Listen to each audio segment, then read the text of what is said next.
A year ago, my sister, her husband, and 5-year-old daughter took a trip to our family's cabin on a small lake for a week-long getaway.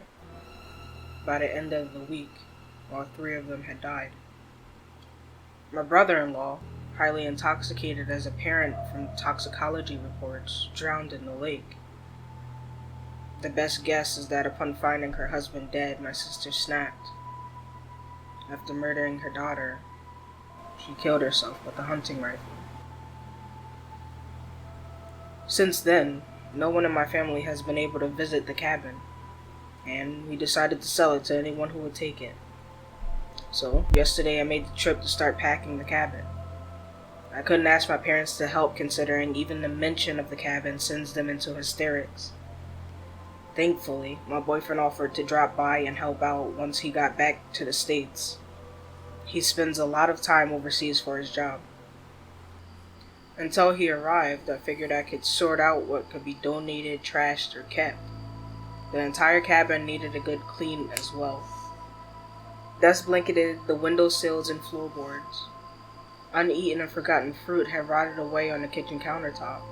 Leaves and twigs were glued with mud to the back patio leading to the lake. Basically, the cleanup was going to suck. Early this morning, while sorting belongings in the master bedroom, I came across a silver cuff bracelet I had given my sister years earlier. Over the past year, I grew numb to my sister and niece's deaths. I suppose once you hurt so much, it's easier to lock the pain in a corner of your brain and pretend it doesn't exist. Well, when I saw that bracelet, felt the smooth, cold metal in my hands, a sharp pain struck my chest and my throat tightened. The bracelet dropped from my hands, bouncing slightly, then rolled underneath the bed. Once I composed myself, I searched for the bracelet under the bed, sweeping my arm back and forth across the wooden floor. Without luck, I turned the phone's flashlight on, lifted the bed skirt up slightly, and peeked at what lay beneath. The bracelet reflected the light from the opposite side of the bed. Directly above the bracelet, I could see a lump in the underside of the bed frame. The bottom of the frame is covered in silky fabric, but someone had torn the seam just wide enough to slip a thin book inside. A journal. My sister's journal. Within the contents of the diary, the last day of my sister's life is dictated. Although this entry may make her seem insane, before that day she was anything but. I can't explain her words or actions and the events she describes, but please know that my sister loved her daughter more than anything in the world. Here's her entry. July 6, 2019. If you had asked me this morning if I believed in the devil, I would have said no. It does not take a devil to make men evil. They are capable enough themselves to be monstrous and wicked. But now, I know the devil is real. What else could it be? Last night, David drank glass after glass of whiskey. It's my fault, I know this. There are stages of drunk with David. One glass of whiskey, and he is this goofy and fun-loving man. Too much whiskey, and he recognizes me and Lucy as the reason his life is so terrible. He loses his temper, and his fists become paintbrushes. My face and ribs his canvas. But with just a little more whiskey past this point, he falls asleep. So, at a certain point when I know he's past the slightly tipsy, still my husband phase, I keep the whiskey flowing in hopes that we go straight past the dickfist Dave and reach conked out Dave. But sometimes no amount of whiskey will put Dave to sleep. As always, I said something that pissed him off. I don't even remember what it was anymore, but he didn't like it. He slammed his glass on the table, grabbed me by my neck, and shoved me against the wall. Lucy usually hides when he starts acting like this, as I have told her she should. But last night, she couldn't take it. She grabbed her stuffed purple bear and started smacking the back of David's knees with it. It's one of those stuffed animals that makes noise every time you squeeze it.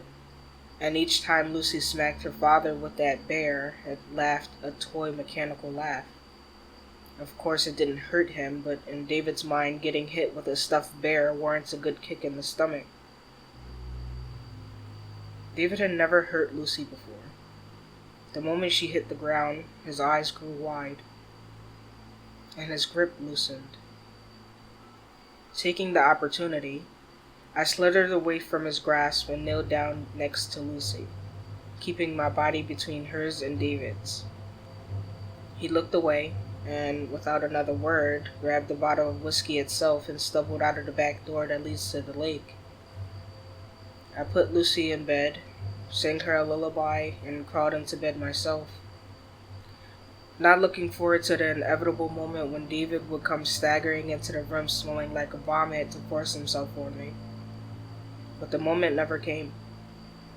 The lines of sunlight trickling in through the mostly shut blinds woke me. The length of bed beside me empty. I made some coffee and brought 2 mugs full of the bitter-smelling liquid outside. But the hammock was also empty. My eyes scanned the backyard until they rested on the shape bobbing up and down in the lake. David lay face down in the water, his body teeter-tottering with the ripples of the waves. My screams woke Lucy, who barreled out of bed, down the stairs and out the back door, her purple bear clutched in one hand.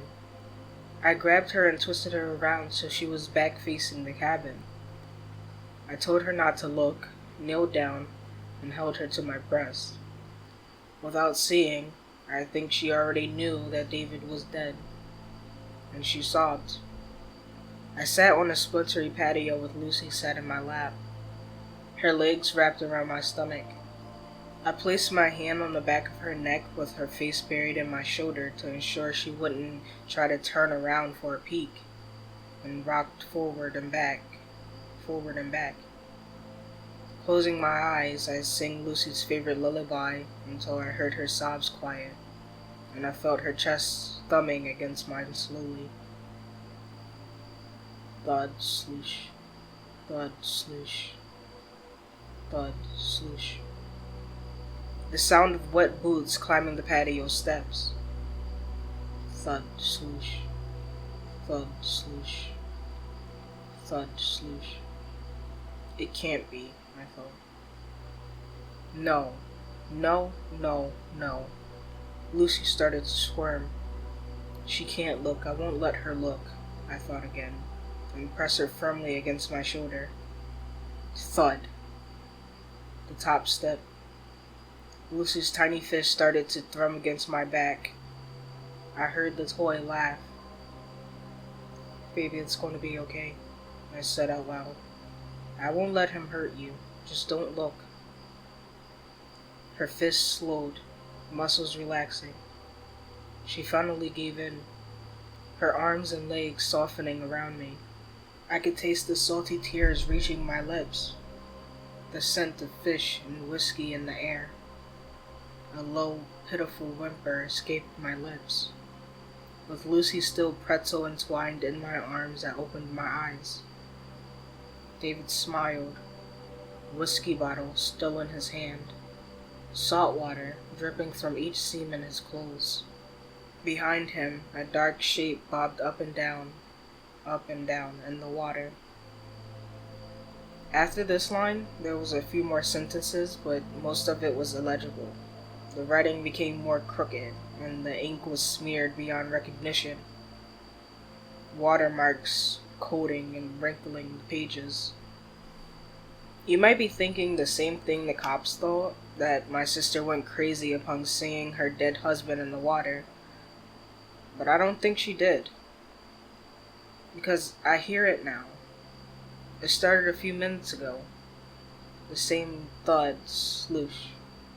Thud, sloosh. But it isn't distinct. There are multiple thuds happening at once, and jumbling together as if they were more than one person's footsteps. Not too long ago, I heard the back door open. I've since heard the footsteps coming up the stairs. I already called the cops, and I'm hiding in the closet typing the rest of this out. Please, if something happens to me before the cops get here, know that I'm not crazy. There is something evil here. I can sense it. I am not crazy. I can hear them together. I can hear them getting closer. Please tell my parents I love them. Tell my boyfriend I love him. Tell them I did not go crazy. The footsteps are coming from the hallway now. They're outside the bedroom door. I can hear something else, too. A laugh. A mechanical toy's laugh.